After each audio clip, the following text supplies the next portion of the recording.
Leo, you had to have known that there would be just a little bit of pushback, that there would be, an evil eye or some motherfucking thing sent your way. Let's be real, because when worst comes to worst, it seems like every time that y'all lifting yourself up in some type of way, in a individualistic way, in a way where you are not held back by others, meaning no relationship, no games, no mind games, no body games, no games in general. It just feels like it gets pulled back by whether it's like psychic attacks or spirit, whatever you view it as. Like, to me, I'm gonna say y'all are incredibly sensitive. Y'all are very, very good with your intuition, and just as a happenstance that you pick up on people's negative energy that's getting sent your way, and really the only way to negate that is not to ignore it, but by clearing it, right?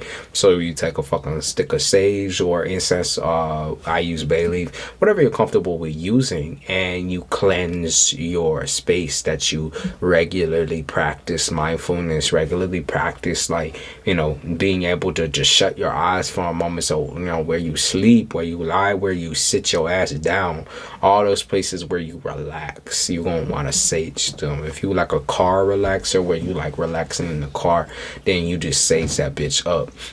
Anyway, so, well, one of the biggest reasons on why people try to send you the evil eye, and like I said, this is why the dreams have been happening, the weird, like whether it's shadows or just like there's a specific person in the dreams that's been kind of heckling you, attacking, whatever. Like, there is some source of a person who has, a lot of, feel like anger towards you. It feels like sorrow towards you. It feels sad to me. It feels like anger. It feels like a good mixture of all of the above, because this person, I feel like, clowned around. They played with you for too long, and because you learned all their tricks, that's what I'm gonna say, you learned all their tricks, now they're kind of like dubbing you a little bit, where it's like, okay, so you gonna fool my emotions, right? You're gonna leave me feeling this way, so I'm gonna leave you feeling this way, right? The Emperor in the reverse, so it could be a masculine here. It feels like a person who had, Justice in the reverse. So, this is a karmic tie. This is someone who is very karmic, someone who made a karmic imprint on you. And this doesn't, I want to say karmic relationships are one of the most popular and most, sought after relationships in this world, because we all trying to learn something from someone. But I think all you really learned from this was patience. And was it patience that was cut too long or cut too thin, right? That's kind of like what you got to weigh on your head. Like, was your patience very thin, or was your patience way too long? And where do you draw the line in waiting for somebody? Because if you're waiting for someone to be better than they actually are, as what they present, that's where you kind of got to, I think, draw a line in your subconscious and say, just because I see hope doesn't mean that this person is going to get their shit together, right? There's a reason on why they don't have their shit together yet, and why they're holding back. And you might not understand that. You may never understand that. There may never be an explanation given to you, or even when there is an explanation, it may never make sense. But this is why finding somebody that has already prepared themselves for the aspect of a commitment or a relationship, or a friendship, wherever you're trying to be with somebody, this is why they're already prepared before that. They already have their boundaries and everything set, so that they're not wasting your time, right? And so I feel like this whole situation could have been even just a colossal waste of fucking time, a waste of space, a waste of energy. It could have been something you were interested in until this person kind of showed their true colors, and this is like Jack the Ripper type style, that they are, maybe crazier than a shithouse rat. You have an intuitive strength that I think most people don't acknowledge. And so because of your strength, I feel like you asked a lot of questions. You were very straightforward. You were very, you advanced, I think, very quickly, because of how direct and forward you were. But this person never showed direct and forwardness. They held back. And so as a result, now we sitting at the 6 of Wands. Like, this was something to play with, but not something fun to eat type shit. This was not something to hold on to for very long, okay? You noticed that this person did have a behavior of talking shit or backstabbing past people or past situations, or maybe their boss from the past is like maybe someone y'all know mutually. They just have a habit of like rocking. I keep rocking back and forth, but like, they rock this ideal that like they can't trust nobody, and so they need to step on everybody. They need to stand on everybody. They need to stand tall on everybody. Okay, Three of Pentacles. I mean, that's kind of a wild card to me, because you can imagine that the Three of Pentacles is either a really really tight rope that a job or a workplace wants you to walk on, and they want you to accomplish something in a very very short amount of time, and that might be scary because you haven't ever taken a risk like this, or you trying to take a risk somewhere financially, and it is going to work out for you. Okay, it is gonna follow through with you, but that's more like the individualistic work. An entrepreneur, a singer songwriter, a fucking contractor, or a realtor, like whatever you do alone, it's going to be successful. Now, hooking the right strings to it, finding the right connections, the right links, might be more difficult than what you're thinking, but I think the difficult part might also be like the best part, if that makes sense. It might be the best piece of what news you've kind of gotten so far throughout the last couple of weeks, because of this situation that you was dealing with that was draining romantically, sexually, and maybe even just emotionally. You couldn't you couldn't move out of your bed, or you couldn't move yourself, because if you felt like if you move, then you wouldn't be able to, like, you would forgive this person too quickly. You know what I mean? So that's why you didn't move on for so long. You just couldn't believe that you could forgive or forget this person quickly, the Empress and the Upright, because maybe this is what you truly thought about them internally until they showed their true color, is that they was a saint to you, there was a savior to you, they was strong to you, they was wise to you. But Seven of Swords, someone feeling stabbed in the back. That's a reflux. Sorry, yeah.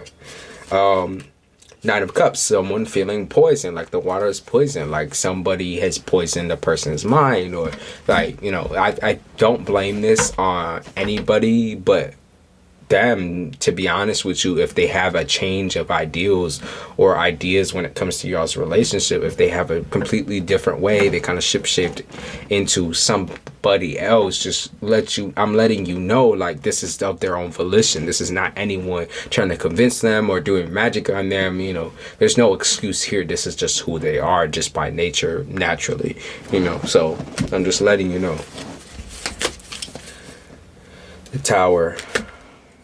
Six of Swords, you had to leave to find justice to start, and now you have found justice without them. Okay, you have found some source of happiness without them. You still feel conflicted, you still feel stuck, because there was only one of this person. That's why. There was only one of this person in this world, and that there was only one. This person is very rare, I think, in personality type, rare in, body type, rare in just in your mind. Like, you just can't forget this individual. And really, Spirit's not really asking you to forget this individual and experiences that you had with them. They're asking you to let your emotions run, a little bit looser than that. Don't constrict yourself to one person just because you believe it's not right to move on. Restrict yourself because you know that you have healing to do. It's not because, oh, well, people will view this as I'm a whole because I just got out of a relationship. No, it's because you have work to do, and you definitely know that, you have so much more to build on your own before you sacrifice your ego and sacrifice some of this confidence for a solid commitment. You know what I mean? You're just not, it doesn't sound like that's even in your vocabulary at this point. Not right now, anyway.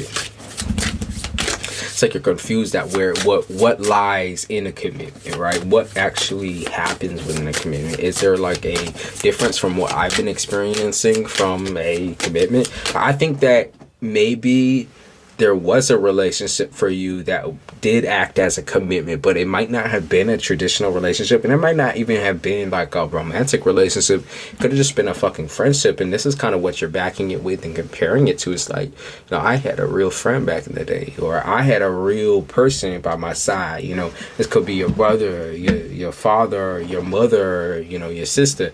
Like, I have a real person by my side that emulates love and support for me.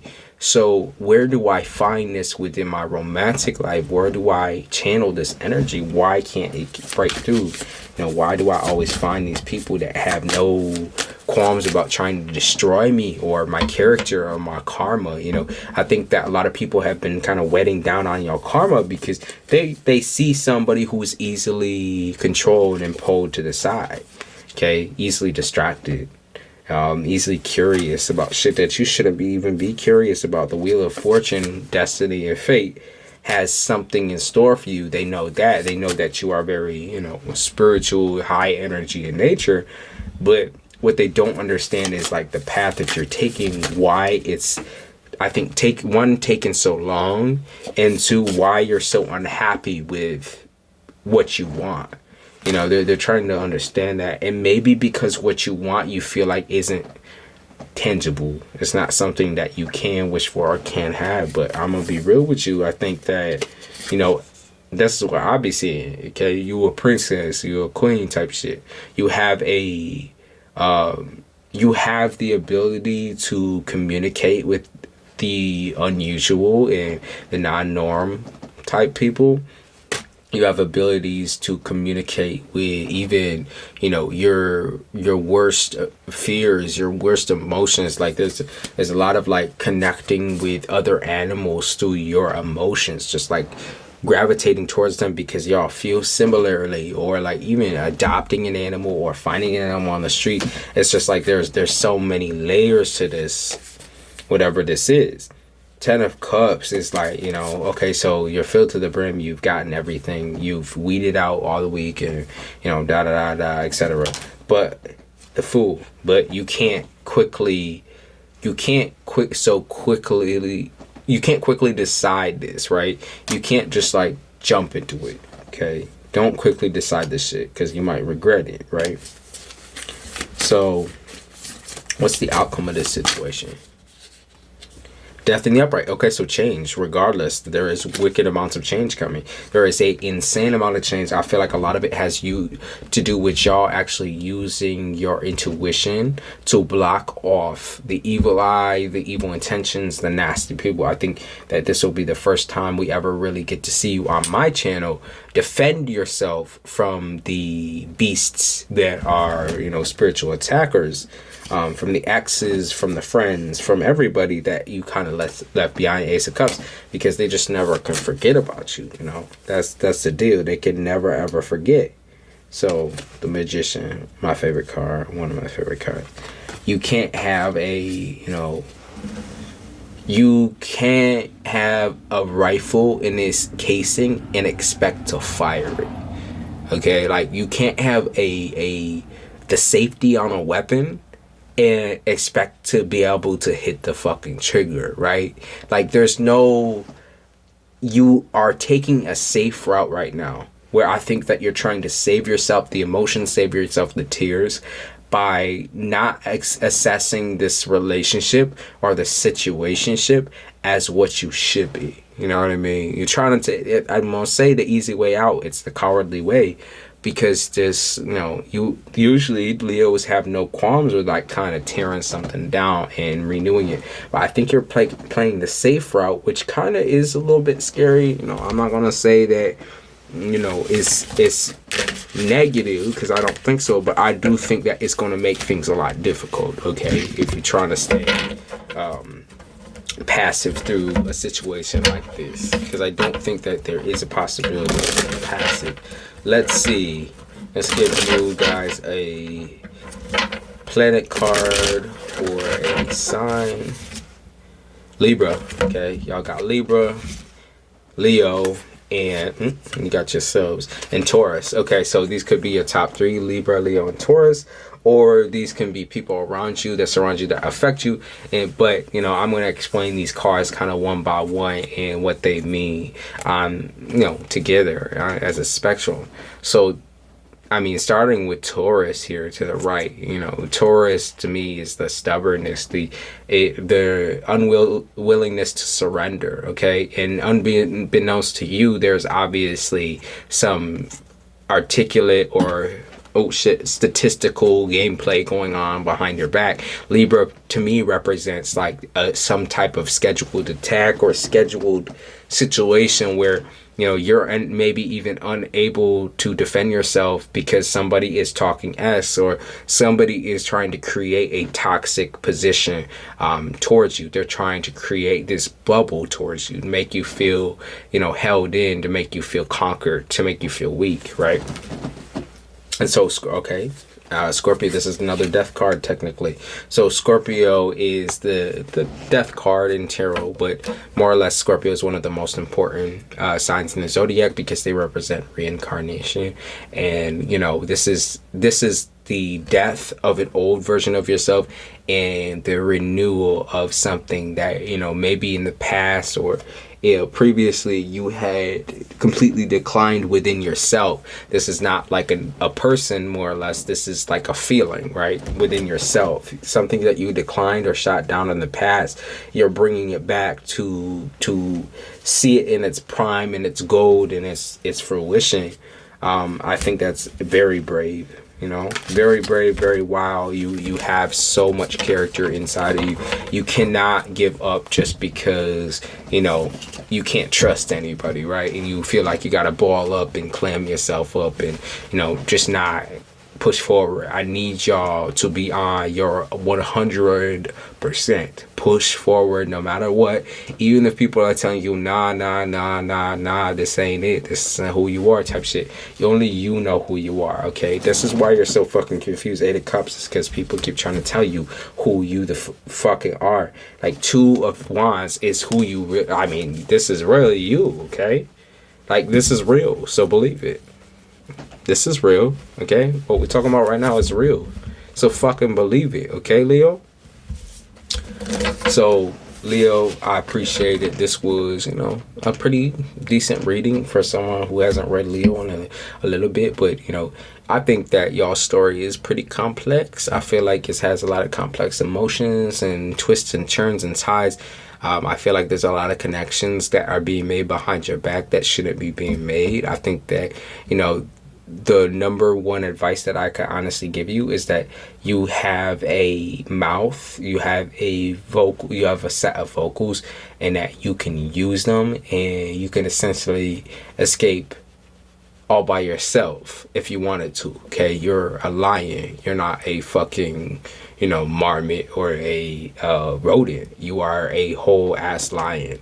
You definitely have the ambition, the power, and the strength to do so. Okay, maybe mentally you'll be holding back because you want to give shit a chance or a try, but remember what that might result in the end of your career or your life. Remember what this person forces you to leave behind as a result of y'all kind of like coming to contention. Okay, all right, Leo, I appreciate it. Goodbye.